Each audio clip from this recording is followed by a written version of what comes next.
Felipe, sigue enredado todo el tema de la reforma pensional. Les habíamos contado aquí a nuestros amigos que el 23 de julio era el día en la Corte Constitucional. Pues ese día llegó, Felipe. Sí.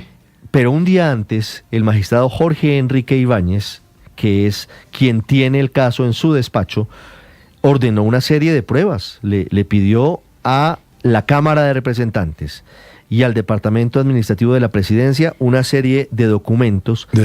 Sí. Antes de llevar a la sala plena para certificar que todo se hubiera hecho de forma correcta. Es decir, que el decreto con la convocatoria a las sesiones extras firmado por el presidente de la República se hubiera hecho mientras el jefe de Estado estaba en territorio colombiano y que se hubieran seguido todas las ritualidades. Obviamente, como era previsible, eso no le gustó al gobierno. El presidente Gustavo Petro, más allá de criticar al magistrado Ibáñez, anunció algo que termina confirmando lo que varios analistas habían dicho, Felipe, y es que para implementar el bono pensional no necesitaba la reforma pensional. Permítame y perdóneme la cacofonía, Felipe, la redundancia, pero es así. El presidente dijo, la implementamos desde ya y lo hacemos por decreto y dio instrucciones claras. Todavía no está definido cómo lo van a hacer, pero dijo, empezamos a pagar ese bono pensional. Es que ese bono pensional es un subsidio que existe hace mucho tiempo. Entonces, pues el gobierno ha tratado de enredar a la opinión pública con el cuento de que es que sin eso los viejitos se quedan sin plata. No, eso no es cierto. Están confundiendo una cosa que es el subsidio con otra cosa que son los 500,000 pesos que la reforma le daría a las personas que no alcanzaron a pensionarse, independientemente de su edad. Obviamente mayor de 62 años. Pero es que arman ahí un cuchuco. Pero sí me llamó mucho la atención realmente el auto del magistrado Ibáñez, porque el país pensaba que eso era un tema superado y que la sesión plena ayer de la Corte Constitucional iba a resolver un tema de fondo puntual. Así es. Y me dicen a mí magistrados o fuentes cercanas a la Corte Constitucional que los magistrados realmente están muy sorprendidos, que llegaron y vieron esto y dijeron, bueno, pues ¿esto qué es? Es que de esto no había hablado nadie, ¿no? Claro, pero al final, Felipe, mientras no se discute en sala plena, es potestativo del magistrado ponente definir cómo lleva a cabo esa verificación. No, yo no estoy, yo no estoy criticando al magistrado, al doctor Ibáñez, pues él lo está haciendo como él cree que le corresponde. Pero la pregunta que me hago yo es si demorar la entrada de la reforma pensional trae algo bueno. Lo que pasa, Felipe, es que yo creo que no, yo creo que no lo trae, pero lo que está por definirse es un asunto que yo sé que puede parecer formal, pero que tal vez no lo es tanto. Y es saber si el gobierno convocó de una forma adecuada a las sesiones extras a la Cámara. No. Es que ese es el punto. Al final. Yo no le estoy atribuyendo mala fe al doctor Ibáñez. Las preguntas que hace el doctor Ibáñez son muy específicas, muy concretas. ¿A qué hora salió el presidente del país? ¿Cómo se tramitó el decreto? ¿Quién? ¿Cuándo se publicó el decreto en el diario oficial? ¿Qué medios de comunicación inmediatamente? O sea, son muy puntuales. Pero la pregunta que me hago yo es ¿para dónde va el doctor Ibáñez? Es decir... No, Felipe, yo lo que veo... No sé. Y yo le voy a decir, mire, yo qué jartera hablar en primera persona, por supuesto. Pero me senté hace unos días con una persona que conoce muy, muy bien la ley, pues, y quedé convencido de sus ventajas. Sí, hay gente muchas personas que dicen que es buena, otros encienden unas alertas. Por ejemplo, no es muy claro si Colpensiones ya está lista para la entrada ese en es otro vigencia. tema.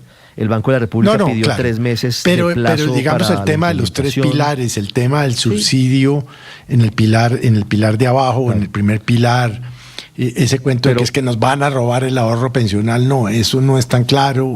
En fin, a mí me pareció, pero no había hecho, y le confieso, no había hecho la tarea de sentarme a estudiarla, y me senté con un experto 3 horas Y me convenció, y no es un petrista propiamente hablando. Puede que la reforma sea buena, Felipe, pero también debe cumplir con los requisitos y con las ritualidades de las formas. Slobodan Wilches, ¿qué está diciendo esta mañana la Corte Constitucional? Pues Ricardo, muy buenos días. Como usted dice, se trata de un auto de una decisión de la Corte Constitucional fechada el 22 de julio en el que el presidente de ese alto tribunal, estamos hablando del magistrado Jorge Enrique Báñez, pide una serie de pruebas tanto al DAPRE, que es el Departamento Administrativo de la Presidencia de la República, como a la Cámara de Representantes, en este último caso hablando de esta corporación, del decreto que convocó en ese momento a las sesiones extraordinarias para subsanar los vicios de trámite de la reforma pensional. Según el documento de la Corte Constitucional que tenemos en nuestras manos, le pide primero al DAPRE informarse del presidente de la República. El presidente Gustavo Petro salió del territorio nacional el 27 de junio, la hora exacta, y en ese sentido dice la Corte que con ello se busca establecer el trámite del decreto 0747-2025, por medio del cual en entonces el Congreso sitúa sesiones extraordinarias. Recordemos, Ricardo y oyentes, que en ese momento varios congresistas advirtieron que el decreto firmado por el presidente de la República, Gustavo Petro, tendría irregularidades, pues para ellos la Corte Constitucional no había notificado oficialmente a la Cámara, y el mandatario dejó en ese momento, el 27 de junio, día de las sesiones extraordinarias con funciones presidenciales, al ministro de Salud, Guillermo Alfonso Jaramillo, mientras el presidente, como recordamos, viajaba a Francia, allá en Sevilla, España, para asistir a una cumbre de la OCDE y también a una conferencia sobre desarrollo de las Naciones Unidas. Indagamos y pues el decreto que firmó el presidente fue firmado el 26 de junio. También la Corte le pide al DAPRE copia de varios decretos, el 737 del 26 de junio de 2025 y también los antecedentes de otro decreto del 747 del 27 de junio. En las pruebas solicitadas por la Corte Constitucional a la Cámara, es importante señalar que pide certificar la fecha y la hora en que fue publicada la citación a la sesión plenaria, la sesión plenaria de la Cámara de Representantes ese 27 de junio. También le pide certificar la fecha, la hora en que fue publicado en el orden del día propuesto en la sesión plenaria de ese mismo día, si el orden fue aprobado, y de igual manera el magistrado Ibáñez le pide a la Cámara de Representantes certificar la hora y la fecha y los medios en que fue publicado el aplazamiento de la hora de inicio de la sesión plenaria. Volvemos a hablar de esa fecha del 27 de junio. Le pide a la Corte también, a la Cámara de Representantes, confirmar el número de representantes, si hubo quórum deliberatorio en ese momento para esas sesiones, además de certificar el número de congresistas, de representantes que asistieron, la excusa presentada indicando el nombre del representante, la sesión a la que no asistió y el motivo también de la excusa.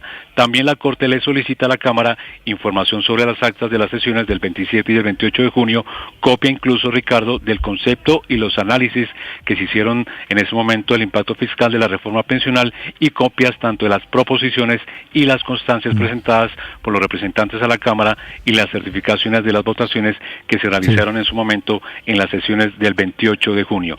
Tanto el DAPRE, la Presidencia y la Cámara de Representantes tienen 10 días para responder esas peticiones, plazo, Ricardo y oyentes, que se vence el 1 de agosto. Pues ahí está, Héctor, la situación sobre la que está la reforma pensional en el debate en la Corte Constitucional.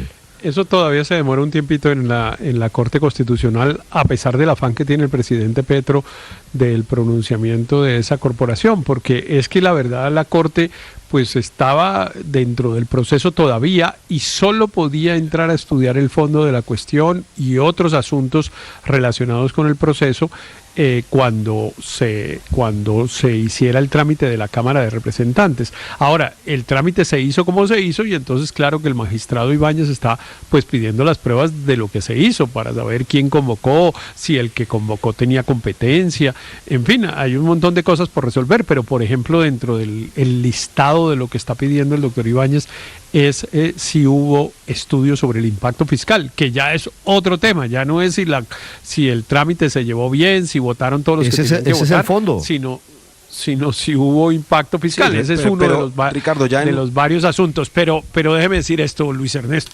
Señor. En el trino del presidente Petro hay una noticia que yo creo que es positiva.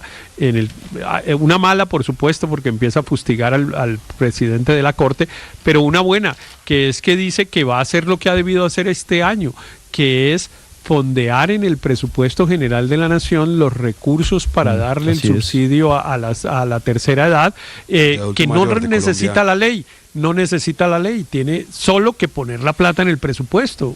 Que era lo que habíamos advertido. Ricardo, pero Luis Ernesto, 9:48 He sabido que el presidente de la Corte, el doctor Ibáñez, pues presentó una ponencia negativa, pero de la misma manera, al primer estudio que hizo la Corte, pero de la misma manera, pues ha dado todas las garantías para que se realizara el debate, y una vez se tomó una decisión, pues fue por unanimidad. Recuerde que cuando deciden devolverlo a la Cámara y no acoger la ponencia del doctor Ibáñez, que era básicamente declararla inconstitucional, pues de manera unánime los 9 magistrados deciden darle la oportunidad a la Cámara de que subsane los requisitos. Entonces, pues recordar que aunque el doctor Ibáñez pueda tener una posición jurídica y personal particular, pues es una corte de 9 integrantes que seguramente, así como ya lo hicieron hace un par de semanas, dándole la oportunidad al Congreso de la República de subsanar procedimientos de forma, pues tomará las decisiones del caso con todas las garantías. Entonces es cuestión de tiempo, y seguramente el presidente pues está más impaciente de lo que quisiera. 9:49, Álvaro, para concluir.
Claro, 9:50. Ricardo, yo discrepo respetuosamente en ese punto de Álvaro.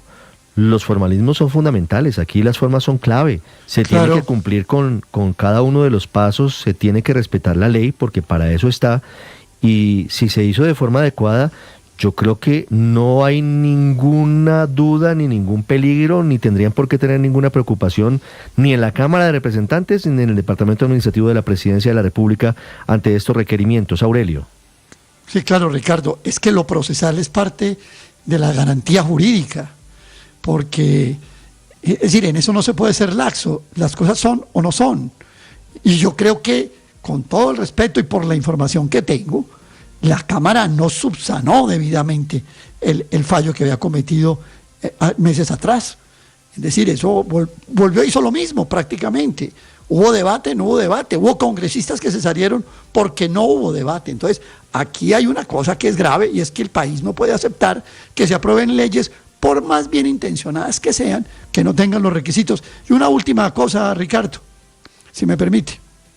Sí, señor, pero claro, ni más faltaba. No, es que si Felipe me invita a Tito 3 horitas, yo le doy otra visión distinta. Sí le roban el bono pensional a los del Pilar Semicontributivo. Felipe sí siempre lo va a invitar Felipe. a un tinto. Decía un merengue a mí también. Decía un merengue. Mire, pero yo quiero creer que la Ricardo, reforma es buena y no quiero que me convenzan de lo contrario. Y que Víctor y Aurelio están que van. No, pero hay que escuchar a todas las partes. Hay que escucharlos a todos. ¿Y por qué les tengo? Pues que traigan el Pilar café Solidario. y el buñuelo. Que lleven ellos, ¿verdad? se le lleva. Yo le llevo café risaraldense. Perfecto. Me puede traer café orgánico, risaraldense. de altura, sí, de Apía. De Apía Risaralda, Maravilla. donde es pero deberían la maravilla traernos- del BRICS. Deberían Entonces me avisa traernos- cuando venga por la capital de la República, yo lo recibo encantado, pero me usted trae el invita, café usted trae el café y los buñuelos. y me bueno, convence de lo contrario. No, por lo menos le da los Pero argumentos. con mucho gusto. No, es que yo estoy 9:53. abierto, perdón, es que De eso toca se trata. estudiarse los temas, entonces Claro, toca ver las claro. dos posiciones. De eso se trata. Paola, para finalizar, 9:53. Pues aquí la cosa es que la Corte Constitucional está entre los palos y se enfrenta a sus propias sentencias, porque recuerde usted ya, Ricardo, que en el pasado pasado la Corte dijo que ninguna pensión se puede dar por debajo del salario mínimo, y aquí viene el cuento y el quid del asunto, y es que el pilar solidario no es una pensión, es un subsidio, pero como lo quisieron pasar como parte fundamental de una reforma pensional, luego la propia Corte puede llegar a decir, un momentico, aquí tienen que darle una pensión a todos estos viejitos y no apenas los 230.000 pesos mal contados que les quieren dar. Entonces es la Corte mirándose a sí misma, mirando sus propios fallos del pasado, diciendo, yo creo que deben estar diciendo, pero ¿qué diablos hacemos? Si pues metemos esto y reconocemos que es una pensión, o decimos de una vez que es un subsidio, y si es un subsidio no está dentro de la reforma pensional, luego se le tiene que seguir dando por fuera como una partida común y corriente, que es lo que va a pasar dentro del presupuesto general de la Nación, a través, de hecho, sobre el Departamento de Prosperidad Social. Sí, claro. Es el que ha manejado eso que antes se llamaba Colombia Mayor, que como decíamos, era un subsidio que era mucho más fácil, era aumentarlo, era ampliarlo, era darle más plata a más viejitos a través de ahí, y no modificarnos a todos las reglas de juego para la pensión, ni crear lo de los 2.3 salarios mínimos, en fin, la cotización obligatoria de todo el mundo a Colpensiones, y rehacer y reinventarse la rueda por completo. Tuviéramos que hacer un titular, podría ser: se complica el trámite de la reforma pensional. Más que se complica, se enreda, se difiere la definición de la reforma pensional. Estás escuchando Blue Radio.